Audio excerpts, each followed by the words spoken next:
Okay, so today we are doing a tour of the brand new Squadron 68.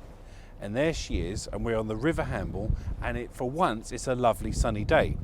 But we've got an extra surprise before you, because we're also going to interview Andy Pope, who's the designer for Fairline Yachts. One of the designers from Fairline Yachts. So full tour and an interview with the Fairline Squadron 68 designer. You can't get better than that, can you? Let's go. Okay, so we have got Andy Pope, who is a designer at Fairline, and he's going to introduce us to what he does at the factory.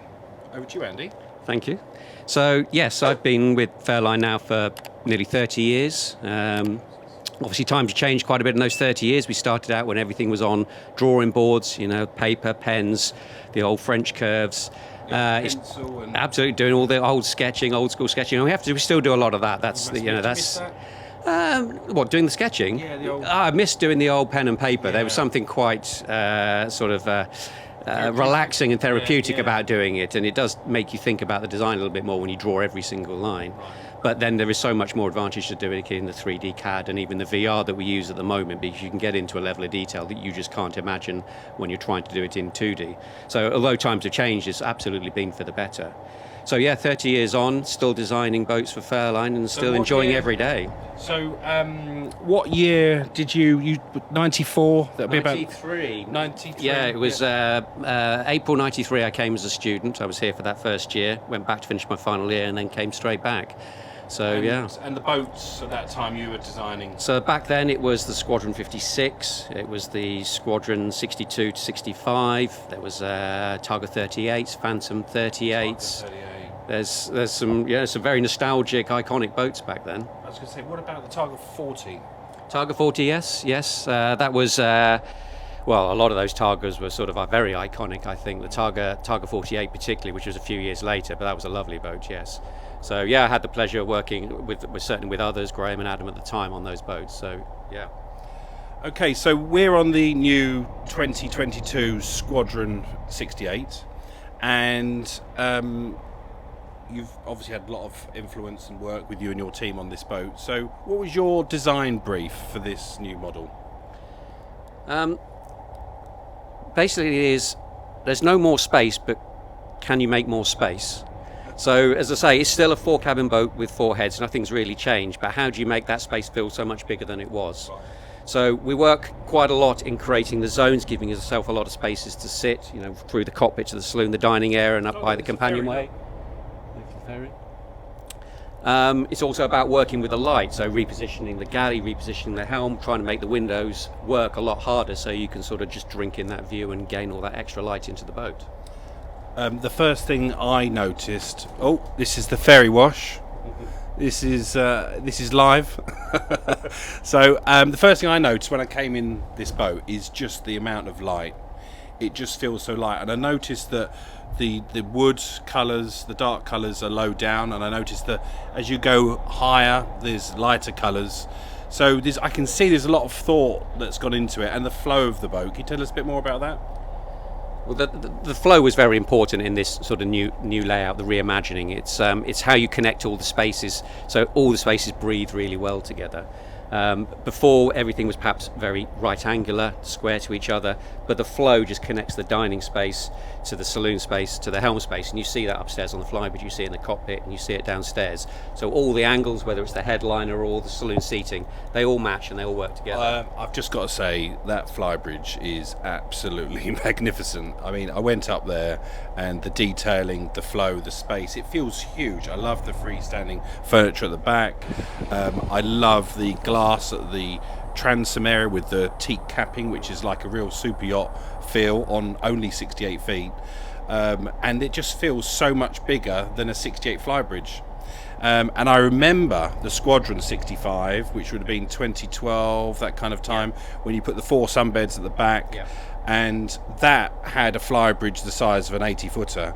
And I think you've done it again with this boat, because everyone I've shown that Flybridge to has just gone, wow, this is class beating.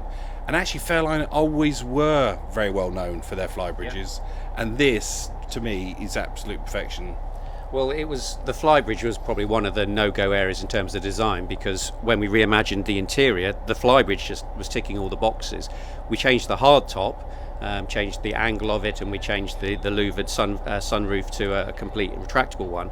But on that, the layout just didn't need touching. And as you say, the seats at the back, the R-facing seats, definitely is the place I want to go and sit on the boat. Yeah, I agree with you. I agree with you.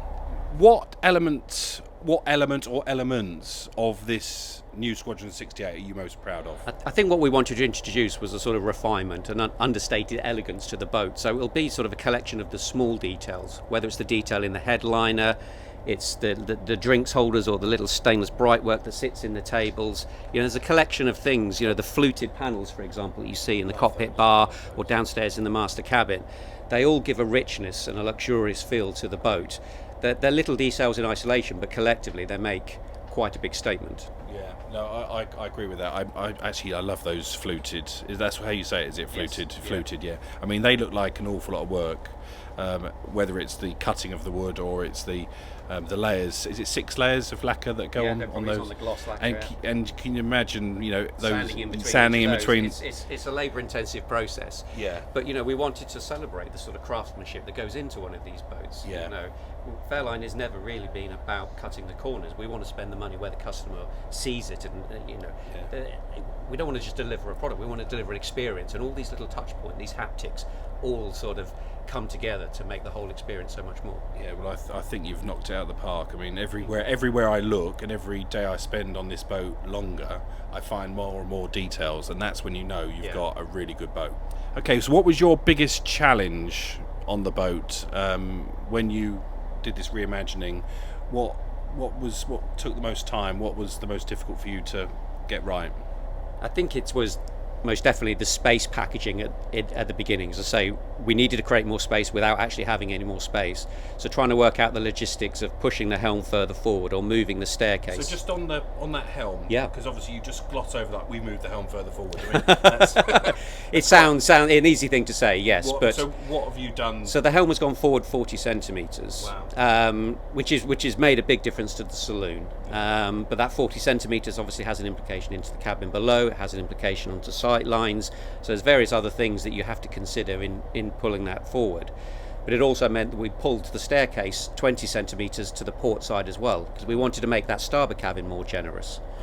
And then the third area was to move the galley further aft. The patio door hasn't gone any further aft, but the galley itself has moved further away to give more space into the saloon area. Right. So we changed the staircase up to the Flybridge to make everything a bit more generous in this space here. So basically, it was the moving of stuff around. It was a bit like Tetris in a way. It was how each of these bits came together to right. create a bigger space. Right, in the same footprint. Exactly that. Yeah. So, what on the older design or the original design did you stand by and not change? Was it any changes to the hull, or was that left alone? It was just moving around, like you say, the footprint. The hull and the engineering of the boat, it was exceptional anyway. So in the early days of the 68, we spent a lot of time trying to reduce the sound transmission and the vibration through the boat. So the engine room bulkheads are just sort of super yacht thickness. There's about 150 mil of sound deadening and bulkhead in there to make sure the sound between the engine bay and the master cabin is as low as it can be. I mean, and we're talking now, I think we're doing about 8 knots, something like that, and it's very idyllic. It's a lovely sunny day here down on the Saloon, and it's lovely and comfortable, isn't it? Exactly. You don't it's not taking away from the experience at all. No. So it was the engineering of the boat. The hull form was very good and solid, and then the Flybridge, they were the areas we didn't want to touch. While we just talking about the hull form, this has got quite a special hull, isn't it? So this is there's a couple of things about the hull that makes it different perhaps to previous Fairlines. The big one is it's a double chine boat. Right. So the chine typically is only a single chine. It's the large flat area on the outside of the hull, and it runs from the stern to the bow of the boat. And the idea is obviously to give the boat lift when it's underway. Yeah. But one of the disadvantages with a single chine is it comes out of the water at some point at rest. So if you're sleeping at night, the water can hit the underside of that flat surface and create chine slap. So what we've created is 2 chines. One runs underneath the waterline and is always underneath the waterline, and that is giving you lift at the back of the boat. Then there's a higher chine that's out of the water, which is deflecting the spray when the boat is underway to keep a dry boat. But neither chine go past the water when you're at anchor, and you avoid the chine slap. And what we can do at this point, we'll show you on the screen the hull form at the front of this boat, and then we'll show you now a picture of a typical chine hull form, and you can see straight away how different they look from the outside, and the difference in that is the noise when sleeping. Exactly, in the just more comfort, really. More comfort, really. That's the end result, is more comfort. But you can see it's quite a different design. Yeah, it is. We also put a lot more shape into the bow, the foot of the boat as well. Typically they're quite flat, but by creating a little bit more curvature where the water meets the hull, it creates a softer surface for the water to hit to, so you don't get as much slamming it, so it will actually glide through the water in a quieter fashion. We'll test that out in a minute. Absolutely. This is always a great question for designers, which I love to ask, is what are your influences on the ideas that you come up with to design these boats? What things are you into outside of the boating industry that help shape your thinking on beautifully designed boats like this? I think inspiration can come from many areas. With a boat there's many links to the automotive industry, so obviously you're looking at car design, particularly when it comes to exterior design or helm design. You're looking at aircraft interiors, particularly the sort of private jets, because there's a sort of sense of luxury and opulence there that you get that transitions well into this type of boat. You're also looking obviously at architecture, even hotel design, boutique hotel design. So you're drawing a lot of influences all over the place. Does that mean that Fairline send you to really nice fancy hotels? You would like to think so. No, I have to pay for them myself. But it's not just architecture that you perhaps see in the UK, because obviously Fairline is a global brand, so you have to be aware of what trends, what statements there are all around the world. Yeah, people forget that these are built for worldwide exactly. use. I mean, we're very much a British product, and we stand by that, and we're proud of the British heritage and the design language that gives. But we equally have to be aware that we're selling boats into the Far East and to America, and we have to sort of respect how they use the boat and the sort of the different design elements that make that work. So basically, all types of influences. Interior, exterior design, automotive, architecture, say aerospace. So I've got another question then, and you don't have to answer this one. So what car do you drive then? BMW. Yeah, but come on, you've got to be a bit more specific than that. A BMW X1, but I should point out that I've got a son, so I need a slightly bigger car for all the stuff we have to move around. Okay. So it's quite a practical car. It is a practical car, yes. It's one of the brain, not of the heart at the moment. Okay. But I'll wait for my midlife crisis, and then it might change. There's nothing wrong with an X1. That's a good car. No, it's a perfectly good car, yeah, but it's not the car I would absolutely want to own. I thought you were going to say you had 1962 Aston Martin convertible or something. I would love that, yes. I need to work a bit harder for that. Okay. I think people watching this video and learning about boats and Fairline and the new modelers, etc., they really have no idea in how long it takes to design something like this, how long it takes to build, etc. So I think it would be good if you could tell us a little bit about how long it takes for you to bring an idea of starting at the drawing board and then bringing it through to the production molds and the boat rolling off the line. Just typically, just approximate timescales, and then if you could then also answer how long it takes for one of these boats to be built roughly. So for a brand new 68-foot boat, for example, we spend a lot of time in the 2D, 3D concept phase, because we want to make sure we get all the questions answered at that phase rather than later down the line and having to start change things. So we spend a lot of time in the planning phase, and that could be anywhere between sort of 4 and 6 months. We then probably spend another 4 to 6 months in the design detail, the engineering of the product, before we even start moulding the hull. And then from the hull to completion of the first prototype boat, that can be 6 to 8 months. So we're already sort of 18 months in, and then there's the testing and everything that goes beyond that before we really launch it to the public. So you're between 18 months and maybe 2 years for a 68-foot boat to do it absolutely properly. So from the original... From the inception of the idea through to the completed product that the customer's going to see that we're exhibiting at a boat show can be up to 2 years. And I know that the Squadron 68 is being run down a production line at one boat per month, so we're producing 12 of these per year. How long from start to finish is one of those boats taking from the second it hits the line or comes out of the mould? This boat would go through something like 5 footprints. One is the moulding stage, one is the engineering, and then the boat gets topped, and there's 2 or 3 other phases under that. I think each phase of those is about 25 days. So 5 times 25, about 125 days. Okay, so we're looking probably at 6 months. Yeah. 6 months Yeah. build Yeah. on a boat Exactly that, yeah. of this size. Yeah. Okay, so now I'm going to ask a question I've just thought of, and sometimes they're the best ones, and we can cut it out if you don't give the right answer. So what? And I haven't asked, given you any preparation about this. What is your favourite boat that you've designed to date? You're not allowed to include this one, so it's just every boat that you've designed or been part of, but not including the new Squadron 68. So anything for it. It could be an old one, it could be something recent.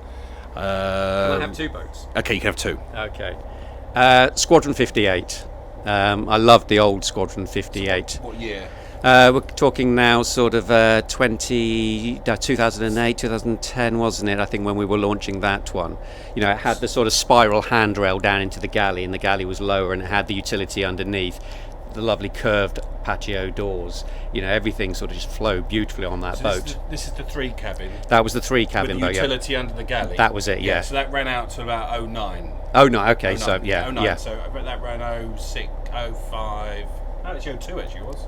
So there you go. See, I've been a longer Fairline than I thought then. Yeah. So 02, that ran to 02 to 09 because I was selling them. Yeah. Them new. So I love that, and it was the first Fairline boat, and probably one of the first boats at the time, where we did the sunbed on the Flybridge right at the front, and the helm was set back. And you had all that sort of social area in front of you, and then the helm was, and then you had all the seating behind. It was a fantastic Flybridge. And also, what I liked on that one, on the Flybridge, you had that little seating area in front of the driver. Yeah. So people in front of you could talk to you Exactly. while you're driving. Yeah. And then my second favourite actually is probably one of the more recent boats. It's the Fairline 33. There's so many beautiful details on that boat. It's such a beautiful boat to look at. It performs fantastically. It's just ticking every single box. So yeah, we're very proud of that boat. Definitely enjoyed working on that. I must admit, the Fairline 33 is a very pretty boat. I was recently at the Birmingham show where we were showing one, and it looked absolutely stunning. So I do agree with that. And that Squadron 58, I think, goes down as one of the all-time classics. Actually, I remember in 2006 when I was selling those, and as a dealer, and obviously you have 40 dealers worldwide, we were selling, just us, we were selling 1 per month. Wow. Now, I don't know how many you were making. I don't know if it was 2 or 3 or whatever it was back then, but it was just such an all-round boat, good all-round boat. Yes, as I say, I think there was a sweet spot, I think, in the marine industry at that point, and we were afforded the luxury of being able to spend a little bit more to just improve the entire experience. Obviously, this was probably pre the crash in 2007 and 8, where everyone sort of tightened their belts a little bit. So yeah, it came at the right time, that boat. All right. Well, thanks very much, Andy. You've answered all my questions, and so much knowledge and interest there for people to grab hold of. How long it takes to design boats. People just don't know these things. How long it takes to build them, and how long you've been designing Fairline boats. And also, I'd just like to say, you've definitely scored a direct hit here. It's a really nice boat. So Thank you very much. Thank you very much.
Right, let's get on with the tour.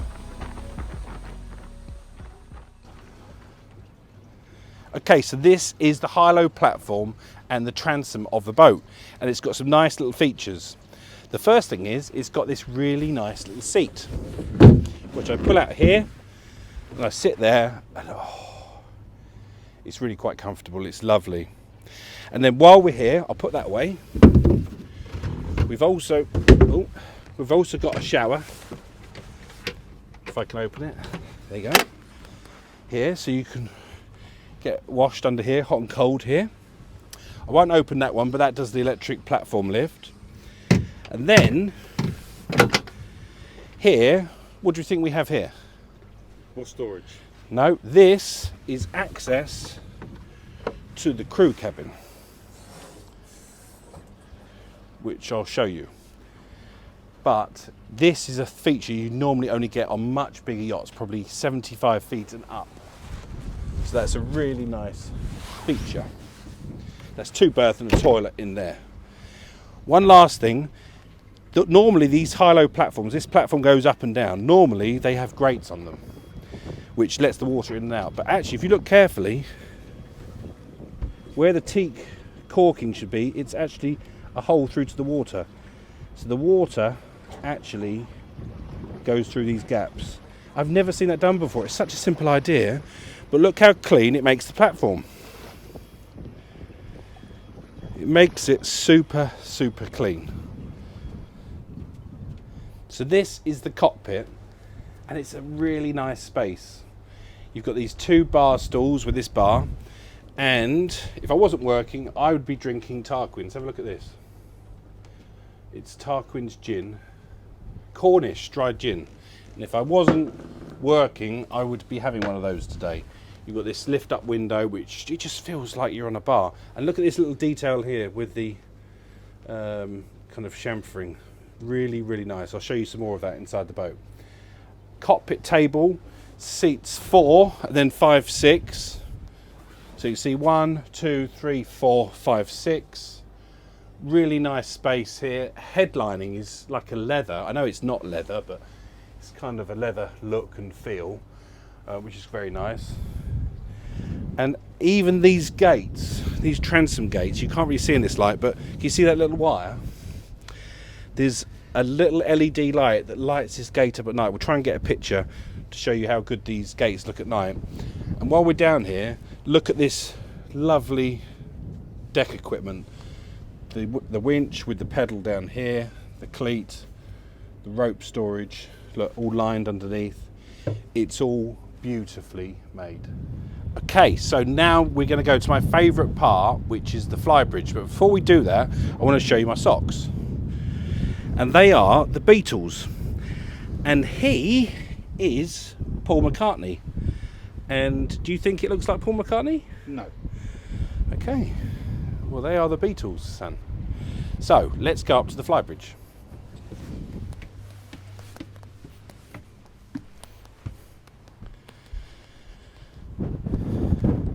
Now, the first thing you notice about this Flybridge is how much space there is. Look at the space up here. It just feels fantastic. It flows. Look at the floor space. Look at the seating. So here we've got a small dinette, and you can have a table which folds out here, high and low, and then have a cushion in so you can sunbathe. So you can see the little ribs on the river. See the little rib? And then if you come forward, before I come forward, look at these seat bases. When have you ever seen a seat base with stainless steel and GRP like that? Isn't that a work of art? And it just shows you the level of craftsmanship in this boat. Oh, way down there, we've got these hinged seats here. And if I just lift it up, to save you, listen to that output, that's so noisy. You just lift this up like this, and you can put the stowage under there. And it's got another one here. So you just lift it up and put your stowage here. Now on normal boats, you have to take that cushion off and put it on the table, but not on this one. But come up to the helm. Beautiful helm, glass cockpit, proportional thrusters, and look at that lovely Portuguese bow. And we've got this lovely big shout roof. So I think it'd be rude not to, so we'd better just test it out. So there's not many people about, is there? So let me just stand on this table and we'll give it a test. Oi, get the fenders in! Look at the size of this sunroof. It's fantastic. Now let's look at the back, because I've got a little surprise for you. Oh, here's the plate storage here, because you thought this was a barbecue, didn't you? This is all the plate storage, so you haven't got to keep on going up and down the stairs. The barbecue is here. Now look at this. Oh, big sink, draining board, barbecue. Got a bin. Got a lovely fridge. And my least favourite of all devices, the ice maker. I've been told this is a really good ice maker by the Fairline Design team, but it's still an ice maker and they're not very reliable on boats. One comment I would also have here is this barbecue looks a little bit small in this area. This is a standard size barbecue. I think I would have two next to each other there. If you're cooking for a lot of people on the boat, I think it'd be nice to have two. However, most people don't use the barbecues, and if you're one of those people, you don't need to. So let's shut that. Oh, one more detail. These are all gel coated. So if you scratch them, we can wet flat them and polish them. They don't need repainting. And then finally, at the back here, we've got this lovely area with this loose seating, which is fixed down for obvious reasons. But do you know what I love? I love the glass here and the teak toe cap rail, because it makes the boat feel like a big super yacht. And also, if you just turn around there and just point the other way, you can get some idea of the size of this boat. And also, we've got a sunshade. How good's that? This boat has got all the gizmos. And also, everywhere I look, it's beautifully made. This is one of the best flybridges I've ever seen. I'm just checking. It is, yeah. It's perfect. I can't think of anything to change major on this flybridge. That barbecue's a minor thing. Everything else, it's perfection. Okay, so let's go to the Portuguese bow. While we're going there, these are the 3 Squadron bars from the design through the years, which you'll recognise as Squadron. But if you didn't know that was Squadron, then there's the Squadron badge, and that means 68, 6-8 in flag terms. Lovely teak decks, lovely glass. Oh, look at this little detail. This is the fuel filler for the port side, and you've got a little drain there, so if you spill the diesel, it doesn't go over your teak decks. So let's go and look at the bow.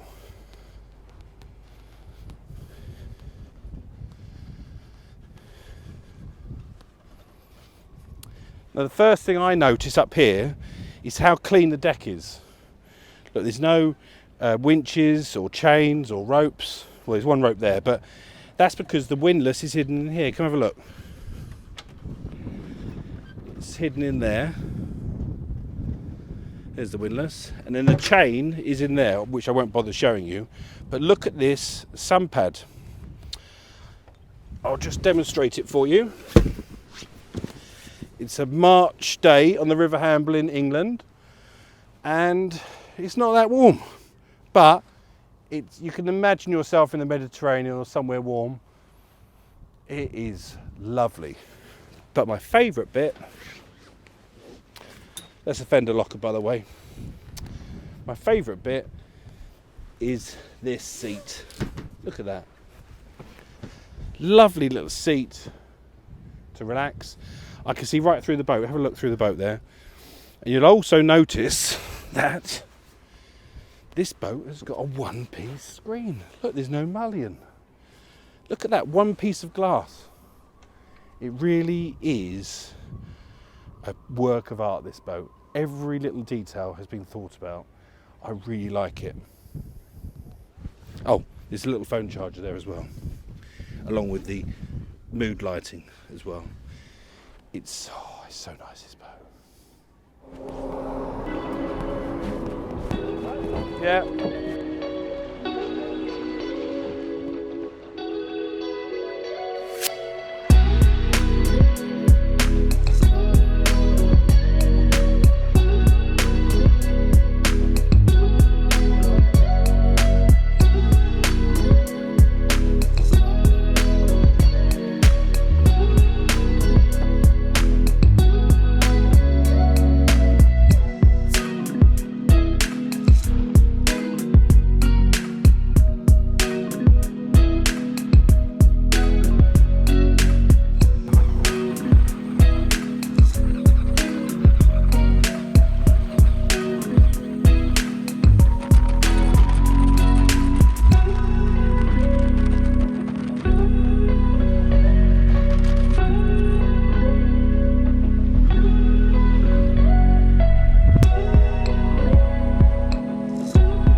Okay, so for the first time ever, I'm going to do a saloon tour with us going along down the River Hamble, because it's quite a nice day, and I want to show you how quiet the boat is underway, so you hopefully should better hear me. So let's come in and look at the galley. Now the galley is at the aft, which is how most modern galleys are these days, so you can feed the food and drink up to the Flybridge. And the first thing I love about this galley is the drawer fridges or freezers, and you get a free bottle of Fairline water. But what you get here is programmable fridges or freezers. But before I'm going to do that, I'm going to shut this door so we can make it even quieter.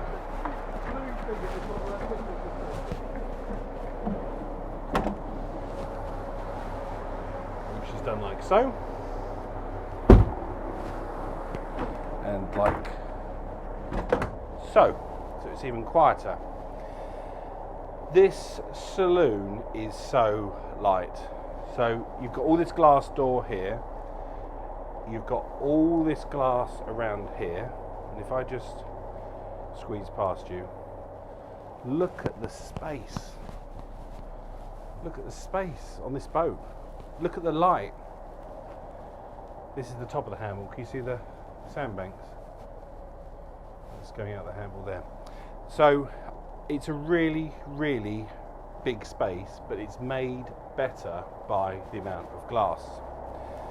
So in the galley, I have got a claim to fame. During the prototype stages, the late prototype stages in December, I said, wouldn't it be nice to have something here instead of just a cupboard? So they put in a coffee machine on a slide out with Fairline cups that are made in England. So that's my input to this boat, and as some of you know, some of my other inputs into other boats haven't been as successful. So that one is quite good. Loads of storage. I won't open all the drawers.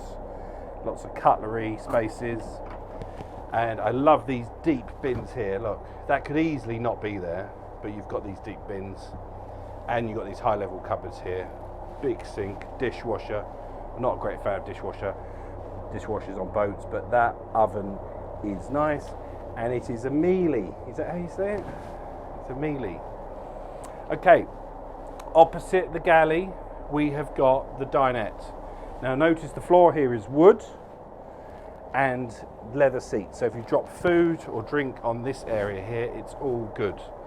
The table is stunning. By the way, this is not included, but look at the size of that. You can seat 8 people around this table, and it is a work of art. I would hate to know how much this table costs. This boat's 2.5 million ex VAT. I bet you this table is 10 or 15,000. Look at the grain and the diagonal grains, and then it all folds away on these beautiful piano hinges. Well, they're not piano hinges, but there's something similar. And then underneath you've got these little areas here where you can store the mobile phones and other trinkets. So great area.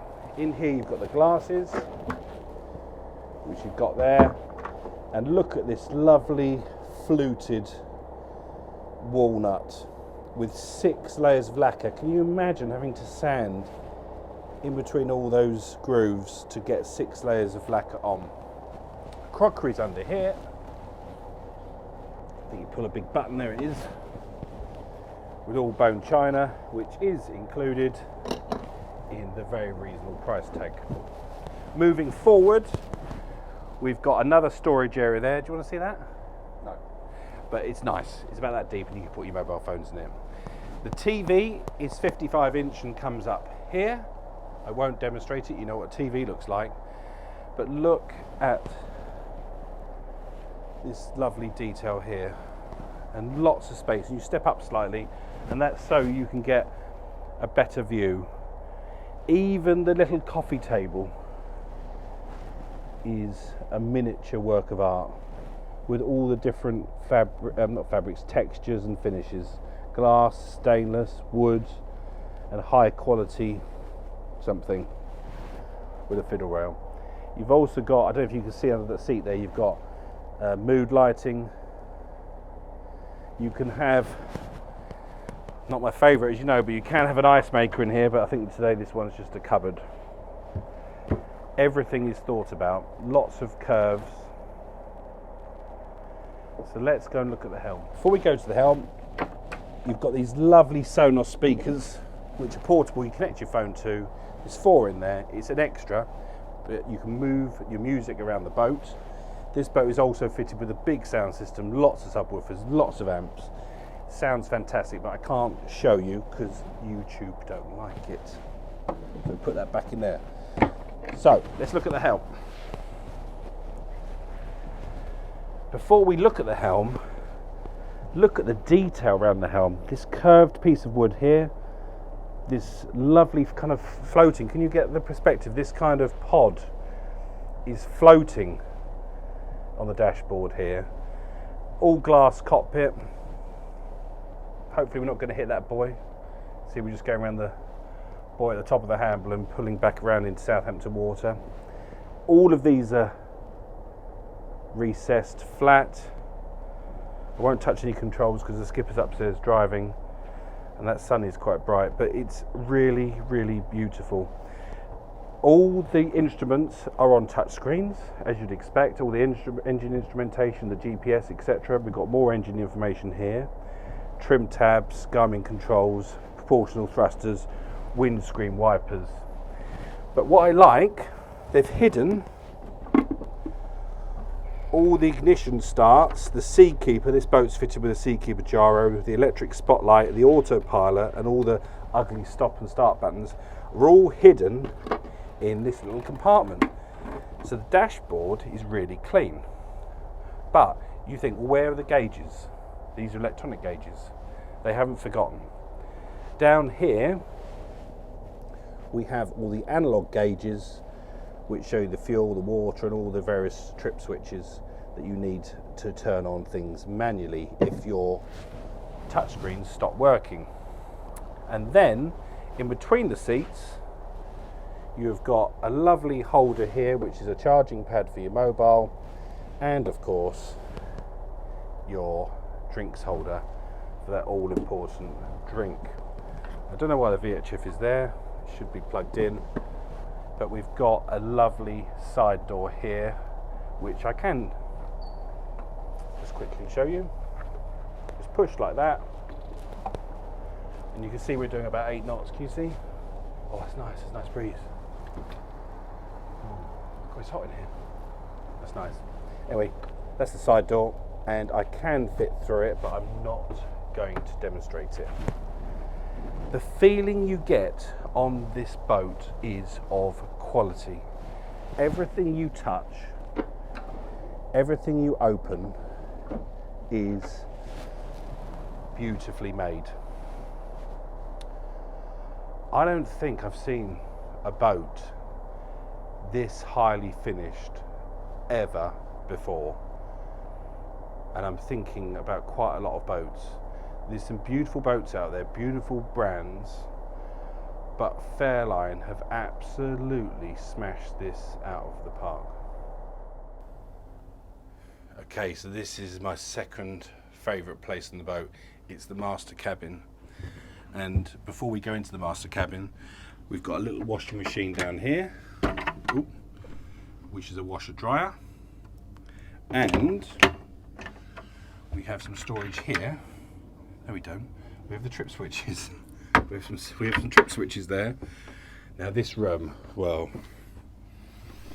I think it's going to knock your socks off. So, the first good news, it's got a sock sofa. Look at that sock sofa, it's lovely. The bed is massive, it's 6 foot wide, it's sprung. Also, look at this detail here. We've got a charger, a USB point, and a fiddled shelf here for your phone and your water and your drinks. You've got a drawer here.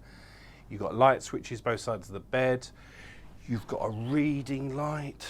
Now, so many manufacturers forget to put reading lights on, and obviously the bedside lights. Look at this fluted detail up here. And while we're up here, this boat has got a huge sound system going throughout the boat with 3 subwoofers, lots of amps and lots of speakers. It sounds fantastic. We can't show you. Oh, look at that pilot boat. Impasse. That's nice. Air conditioning vents are hidden here in this gap. Look at that, how nice that is. TV. But what I really want to show you is the attention to detail here. So can you see the wood here, the wood grain? How that's cut diagonally, all goes diagonally. You've also got a dressing table here. I always like using those. And then you've got a stool, which is on a hinge. Can you see that hinge there? Now, I know a lot of you find loose stools a bit of a pain when you're at sea. I know when Nick filmed this boat a few days ago, there was quite a lot of laughs about loose stools, but this stool is not loose and it's not going anywhere because it's beautifully hinged, and I love that. Now, also while we're down here, look at this detail here on the bed. It's like a pillowed fabric, really soft, yeah, really soft. Lovely, lovely material. Oh, this cabin is just a work of art. And then the bathroom,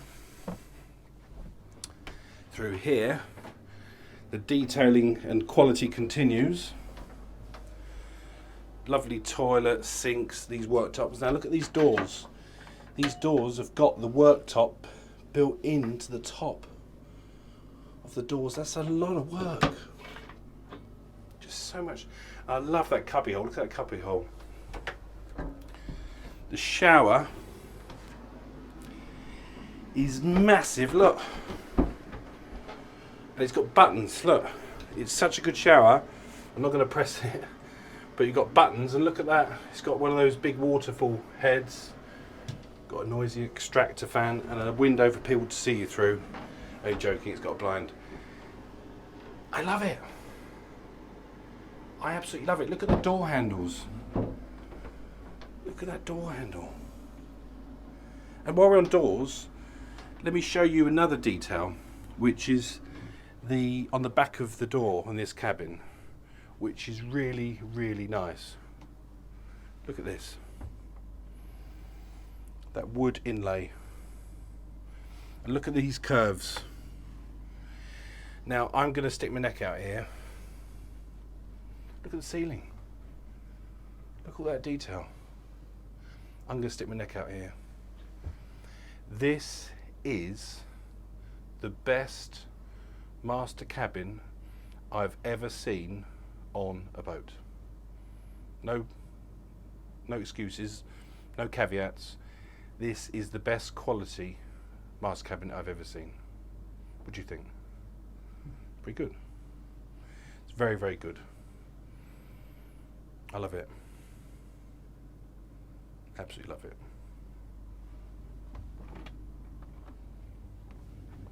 Come in, this is the forward VIP. And it's a really nice cabin. And what really strikes you when you come in, is the quality of the finish. This is walnut gloss, as I've said. You've got lovely grain matching. It's nice and light with nice contrasts, lots of glass, really premium fittings. Got a really nice wardrobe here. The paneling on the ceiling, the light, the mood lighting is all beautiful. And we've got the fluting there as well.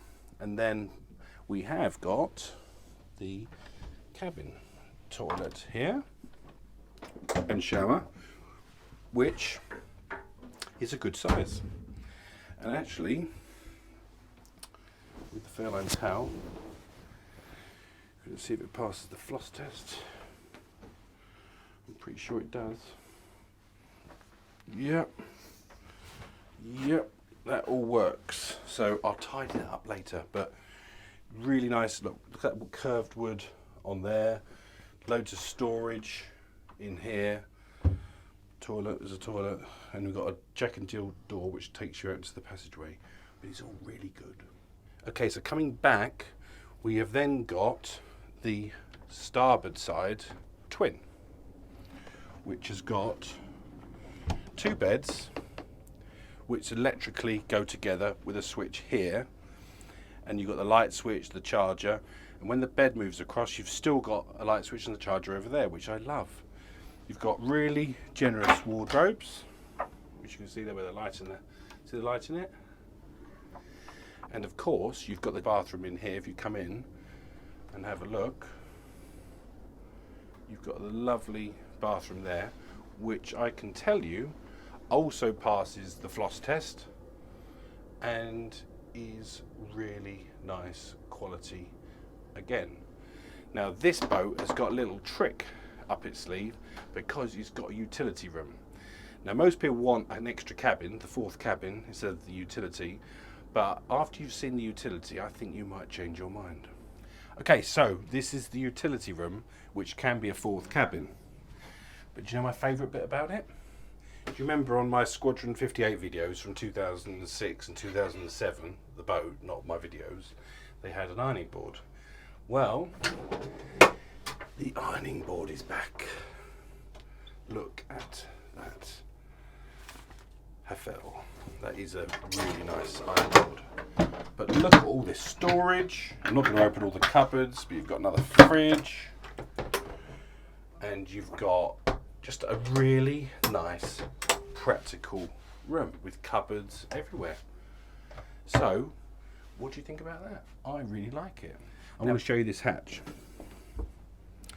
because you know I've got a thing about these hatches. Now, Naughty Sunseeker and Naughty Princess have been making these carpet covered, but thank God Fairline still make these stainless beads. You can see it's all handmade. Look at the welds. It's probably only a few £100, but it just means you can get access into the bilges quickly without having to lift carpets up and without it looking unsightly. So thumbs up to Fairline for that. Okay, so let's do the crew cabin. Come on down. Now I haven't tidied it up in here, but I just wanted to show you that you've got 2 little beds. Okay, it's a nice space with good quality wood finish like you've got through the rest of the boat. You've got the curved wood, there's a little window up there. It's a nice, good crew cabin.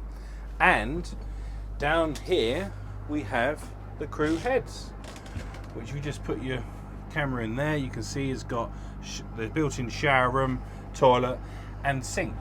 So it's all pretty good. And look, this vent's quite nice, isn't it? It's all hand finished, and that's in the crew cabin. Okay, so let's go and look at the engine room, which is down this little ladder. If you pass me the camera, and we will have a look. So, here we have, God, they're warm because we've just been out on sea trial, but got twin Cat C18 1150s. And as you can see, we've got a fan just kicked in. That's a hot water boiler, by the way. That's the starboard fuel tank behind there. These are one of the exhausts. Raycore fuel filters, which are fantastic. Also got a little camera. See the little camera? And we've got all this insulation, which is quite thick. The charging system. We've got all the trips. We've got this is the air conditioning plant. There's a seawater strainer. Big generator. It's got one generator standard, but you can have another. And then round here, good headroom. We've got access to the steering gear and the Seakeeper, which is round here. Under here. There's the Seakeeper. That's the Seakeeper 16. And all the steering gear, all flow coated, beautifully made. It's a very nice space. Okay, so let's summarise this boat. Brand new 2022 Fairline Squadron 68. 3 or 4 cabins. This one's fitted with the twin Cat 1150s, which are quite juicy, but this boat will do 31 knots. It's got 4,200 litres of fuel tankage, and at a cruise speed of 20 knots, this boat will do about 350 litres per hour. Boat weighs about 40 tonnes. The engines are 1150 horsepower each. Now, a little birdie tells me they're doing a 1622 horsepower version if you want those powerful engines. I don't think it needs it, but if you want to go really fast, you can go really fast. That'll probably push the boat into high 30s, maybe even 40 knots. I think the overwhelming feeling of this boat is pure class and quality, and everything you touch, everything you look at is beautifully finished inside and out. I remember Fairline used to have the strapline more than skin deep, and I think Fairline are back with this boat, and I think you're going to see some very, very exciting and beautiful boats in the future to come. I absolutely love it. I don't think I've really found anything wrong with it, and that really is saying something. Okay, so I have got my little portable mic, and we have got Andy Pope, who is, I think, head of Fairline Design. Is that right? No, actually, no. Oh, right. Okay. You want to gloss over that? Okay. Right, okay. Right, let's just try again.